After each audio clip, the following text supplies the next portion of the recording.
Okey, jom tengok macam mana nak bangunkan aplikasi ni menggunakan AI. So, untuk kali ni Cikgu Nakoya nak ajar cara gunakan Viz44. Okey, kita boleh buka menggunakan telefon ataupun kita gunakan laptop. Jadi, sign in dulu, sign up macam biasa guna mana-mana account yang kita nak. Jadi lepas tu kita kena generate prompt daripada ChatGPT lah. So untuk kali ni Cikgu Nakoya nak buat apps untuk matematik. Kita minta dulu apa yang kita nak, kita nyatakan, kita nak apa-apa dan sebagainya. So dia akan berikan coding. Okay, jadi daripada coding tu kita tinggal paste sahaja dekat dalam apps ni.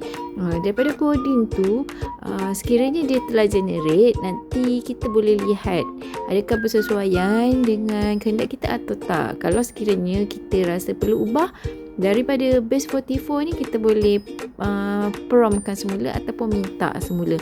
Okey, dan lepas tu kita bolehlah publish. Okey, bila publish nanti boleh semak kembali dan publish semula. Okey, itu saja perkongsian untuk hari ni. Dan kita tengok pula macam mana apps yang Cikgu Nakoya dah bangunkan tadi.